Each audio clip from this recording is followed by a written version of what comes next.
Our next speaker is Curtis Hill, Attorney General Curtis Hill.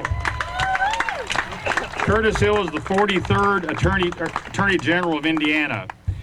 As Indiana's Chief Legal Officer, Hill oversees a staff of more than 400 employees spread across multiple divisions. Hill has focused his agenda on defending freedom, protecting families, and encouraging youth to purpose and meaningful lives. On November 8, 2016, Hill was elected Attorney General in record-breaking fashion. More than 1.64 million Hoosiers cast ballots for Hill, making him the top vote getter of any elected official in Indiana history. He took office as Attorney General on January 9, 2017. A native of Elkhart, Indiana, Hill is the youngest of 5 children. He credits his parents, Curtis Sr. and Eleanor, as his inspiration toward public service and leadership. He earned his Bachelor of Science degree in business from Indiana University, Bloomington, and later received his law degree from IU as well. It was during law school that he met his wife, Teresa, and together they are raising 5 children: Hallie, Mallory, Curtis III, Isabella, and Abraham. It is my pleasure to introduce Attorney General Curtis Hill. Thank you. Thank you so much. It is great to be here in Madison. Thank you very much. I also want to say a big thank you to my favorite mayor, Bob Courtney. Isn't he great? Let's hear it for Bob Courtney. You know, it's a beautiful day. It's a little warm, and it kind of reminds me of a warm day I had at the State House a while back. I had walked out of the State House and ditched my security guys to go get a bite to eat. And I walked down about 3 blocks down the street, and I'm sweating. I turn the corner, I grab a sandwich, I grab a handful of towels to brush off, and I head back down the street towards the State House. Funny thing happened on the way back. I noticed that I was getting these good looks. People would stop and look at me and double take. And I'm thinking, oh, I must be somebody now. So I kind of straightened up a little bit so they could take a really good look at who I was. And this person stopped and looked at me, and this person stopped and looked at me, and I kind of walked on back to the State House. And when I got back to the State House, there were a couple of ladies sitting there, and they were looking at me and pointing, and one of them said, "Are you all right?" And I said, "Well, I'm fine." And the other one said, "No, are you okay?" And I said, "Yes." And she pointed at my head, and I had a piece of napkin stuck to my forehead. And then I thought about that 3-block walk all the way down the street, all those people who recognized who I was. The point of that story is that God does find a way to humble you no matter what. And ladies and gentlemen, one of the things that I do want to say very loudly and very clearly is that I do want to proclaim my faith in the Lord Jesus Christ, and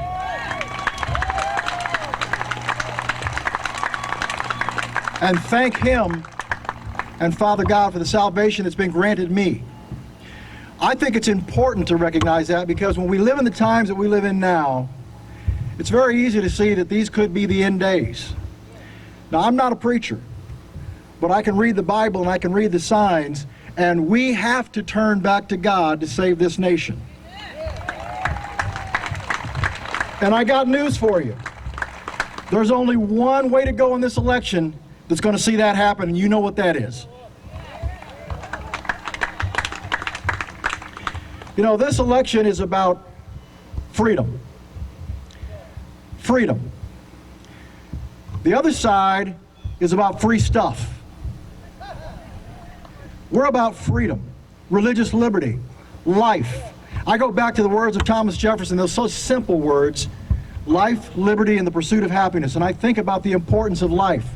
Is there anyone in this area that doesn't rank life and the sanctimony of life as the #1 topic that we have to deal with in America today? And yet we have a party led by leadership in Joe Biden that would say that destroying babies is okay. That's the choice that you have to make. That's the choice that you have to make. We also have a party and leadership under Joe Biden that is all about control. And ladies and gentlemen, freedom means just that. free to do what we see as right in our own interests, in our collective interests. But that's not what we see from Biden. In fact, Joe Biden would tell you that if I'm not a Democrat, I'm not black, or no, if I'm not black, I'm not a Democrat. I think that's what it was. If I'm not black, I'm not a Democrat. Now, ladies and gentlemen, that's exactly what's wrong with the Democrat Party, to tell everyone what they should believe and what they should vote. That's not freedom. That's not freedom at all. We've seen a prime example of this loss of freedom and loss of control through the pandemic. In the various states that have taken opportunity to seize control and seize power away from the people. You know, back in March when this thing started, it was an emergency. We didn't know what was going on. So taking your freedom and stepping it back for a couple of weeks, that's one thing. Well, ladies and gentlemen, it's been 6 months. It's been 6 months. This is no longer an emergency. This is something that we have to deal with, and we have to deal with it recognizing that freedom is not lost when we deal with a pandemic.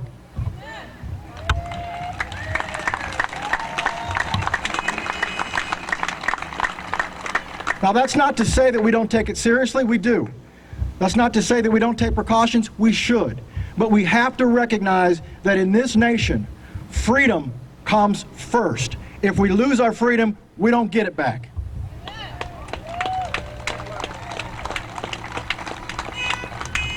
And hasn't 2020 been a heck of a year? One blow after another. And in the midst of this pandemic, we have the good old-fashioned Democratic stronghold of attacking us on race. Now, I have to tell you, ladies and gentlemen, the issue of race has been and had a major concern since our founding. There's no question about that. But what we've been seeing over the course of the last several months is a concerted effort to gin up the issue, to create this dynamic of racial strife beyond any issues of normalcy. And we as Republicans, we as conservatives have to stand the line and draw the line and say, no, we want to speak the truth about these topics and about these issues.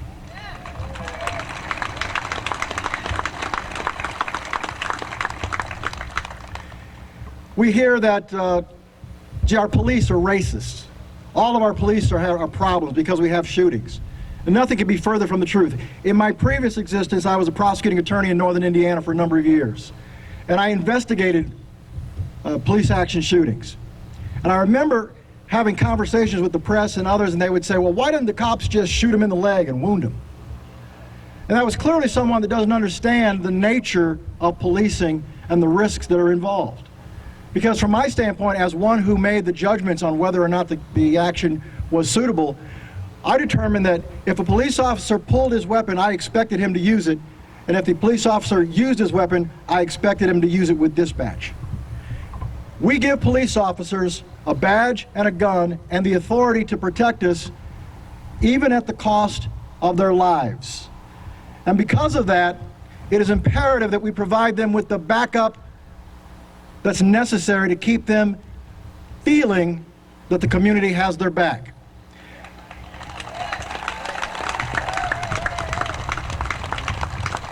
Well, in this election, nothing can be further from the truth when you listen to what Democrats have to say about defunding the police and taking away resources. Ladies and gentlemen, we saw lawlessness in all of our major cities across this country. We saw burning and looting, and we saw mayors, mostly Democratic mayors, standing down, allowing this in the name of so-called protest. There's a difference between protest, which we all support as freedom-loving Americans, and lawlessness, looting, chaos, and anarchy.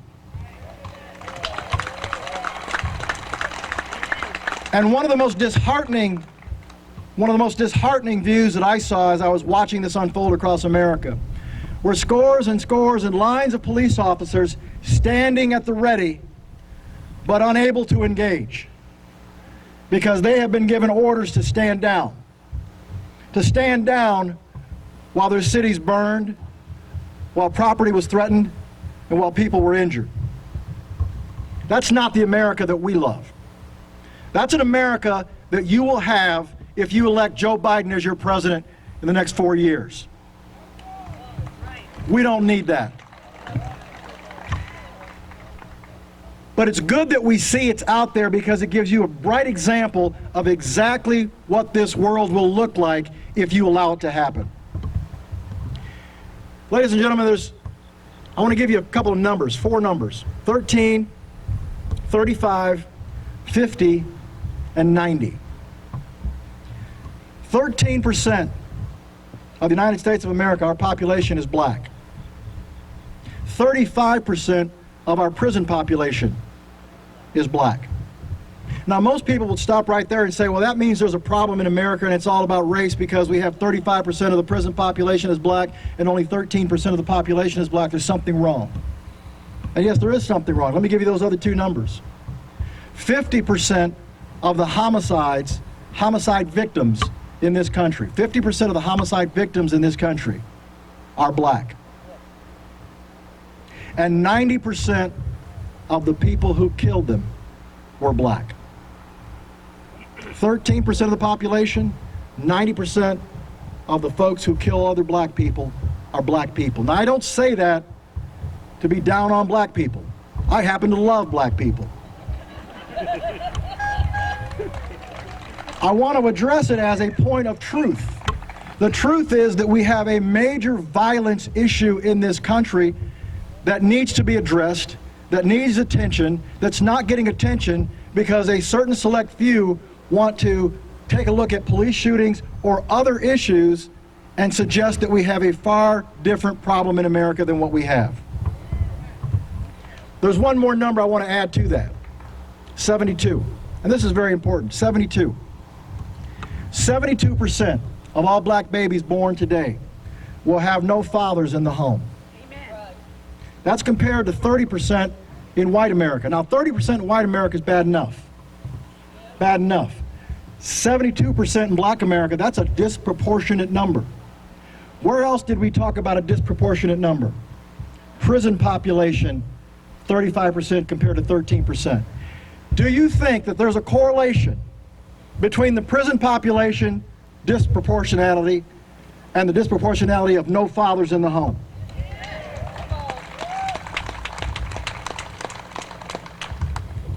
And yet, where are the marches? Where are the marches? I'll give you another number, 36. 36. 36% of the abortions performed in America are performed on black babies. So, ladies and gentlemen, if Black Lives Matter, all Black lives matter.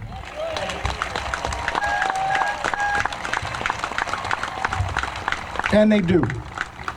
1,000 black babies a day are aborted in this country. 1,000 a day. These are the things that our party stands for: life, religious liberty, law and order. And these are the things that we will only get if we elect Donald Trump for another 4 years in November.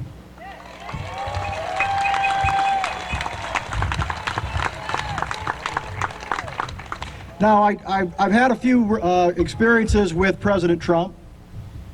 The second time that I met President Trump, I was in the White House for a meeting, and we were going to be meeting in the Roosevelt Room. You've seen the Roosevelt Room on television. It's a big conference room where they sit, and I was waiting for my opportunity to go in the room, and they said, "General Hill, come on in." So I walked in, and they had little placards around the table where you sat. So I went around the table, and I found my name. And right next to my name was a vacant seat with no placard. And of course, I'm thinking, hey, wow, I might be sitting next to the man. Well, then the door opened, and sure enough, the president came in from the side entrance. He walked in, and I pulled the chair out for him, and he stepped on in and sat down. And right across from us, we had a whole cadre of photographers, and they're all clicking pictures. And the president says, "Wow, we have a big crowd. You must have all come here to see Curtis."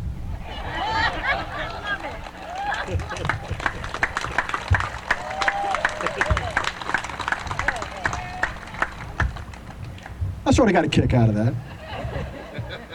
But let me tell you about Donald Trump and why we're going to elect him again and why he won in the first place. In 2016, we saw this stage full of Republicans seeking the office.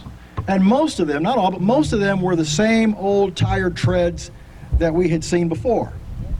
And yet, here we had someone we all knew, and we all sort of didn't take it completely seriously. Is this Trump looking for some PR, or what's going on here? We all heard the first time he came out and he was making comments about immigration, and everybody said, oh, he's gone. But he wasn't gone, because he's a different type of animal. He doesn't respond like other people respond. And you know what? That's exactly what you were looking for. You were looking for someone who didn't respond the way that others respond, who wouldn't turn tail and run to the hills at the first shot of a problem. Donald Trump is authentic. He is who he says he is. Even if he says something that you say, ooh, I wish he hadn't said that, you don't have any doubt but that he believes it.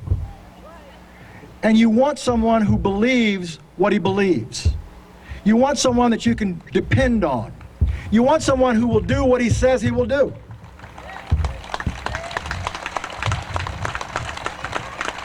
I have heard countless presidents talk about our relationship with Israel over the years. Democrat and Republican, doesn't matter. Oh, we're the best friend to Israel, we're this, we're that. Only one moved the embassy to Jerusalem as an indication and a sign of just how deep that support really was. And ladies and gentlemen, just a couple days ago, we commemorated the 19th anniversary of 9/11. And my gosh, if it wasn't for Donald Trump, we would still be talking about securing the border 19 years after 9/11. That's criminal. That should have been taken care of a long time ago. But he comes along, he says in his campaign, we're going to secure the border, and by gosh, he's going to do it.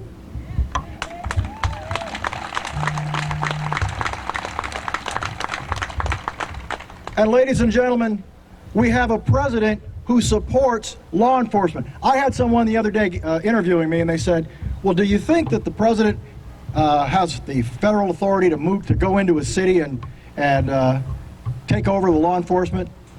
And I said, well, the real question is, isn't it a shame that many of our cities across the country are coming down to the fact that the president needs to even consider going into their cities?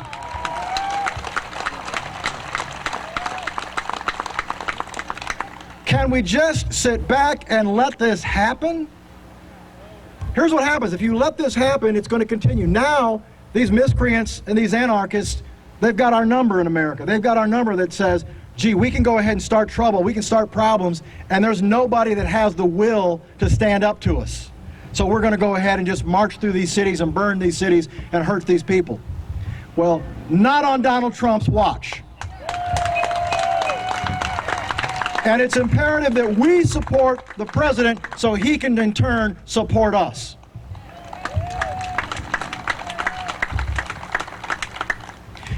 As Attorney General, one of the things that I've done and am most pleased about in my job is my ability through that office to support and defend the lives of the unborn.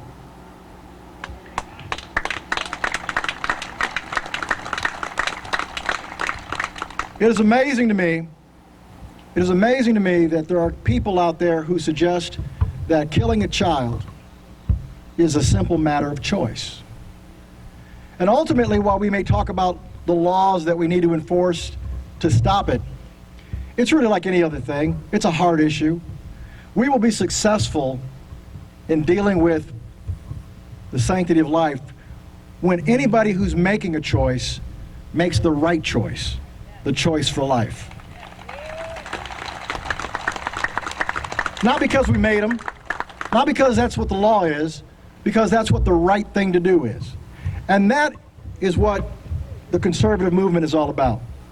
Doing what's right, having faith in God, having faith in life, having a family structure that's strong, traditional, moms and dads raising children. And I can tell you this, there are people out there who raise children, single parents. Let me say this, I want to be very clear. I applaud you as a single parent with all the work that you have to do and the energy that it takes to successfully raise children. It's tough. I know this. My wife and I, Teresa, we have 5 children, as you heard from the introduction. We have great kids. Ladies and gentlemen, it's tough when you got 2 parents. The best thing that we can do is be proactive in promoting marriage, promoting families, promoting fatherhood and motherhood as the way to build our societies.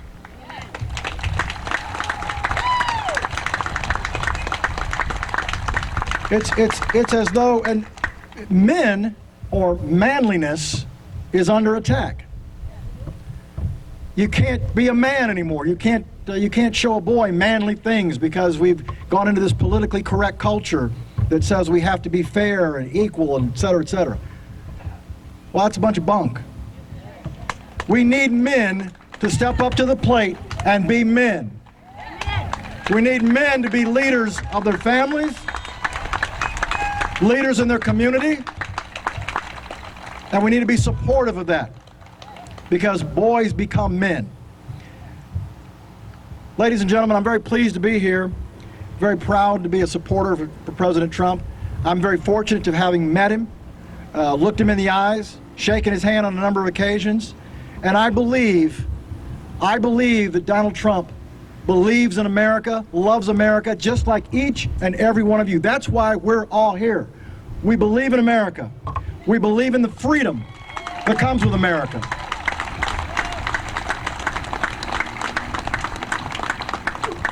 We believe in safe streets. We believe in our law enforcement officers. We want to make sure that we have support for our law enforcement officers. We want each and every community to be able to have as many choices as they can.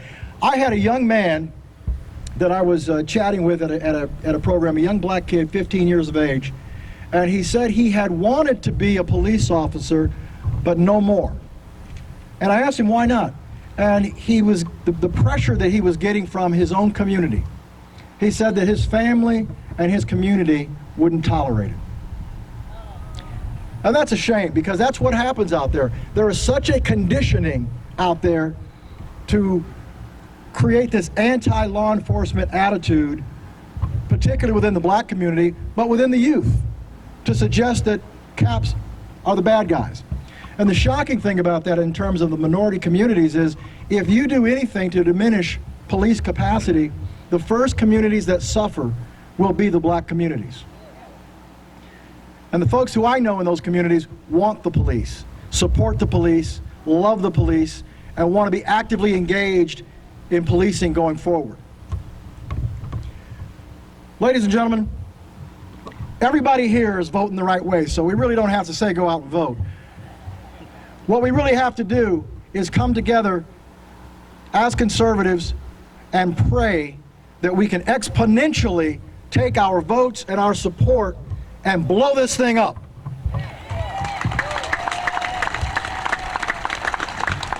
Each one of us can do our bit in the lever, but what can each one of us do if we take it and add 10 or add 20 or talk to someone about the importance of this election?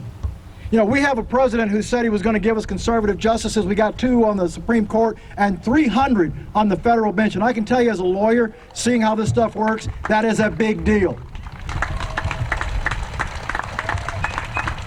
If you want to see this nation go backwards in a hurry, let a few more federal judges and some Supreme Court judges with a liberal bend get a hold of that court. Whoa. Well, with that, ladies and gentlemen, I want to thank each and every one of you for your attention. I want to thank you for your support. I want to thank the organizers for this great event, this beautiful day. I want to thank God for each and every one of you for being here, for giving me the opportunity to be here with you today. Thank you so much. Go Trump. Go Pence. God bless you. Thank you.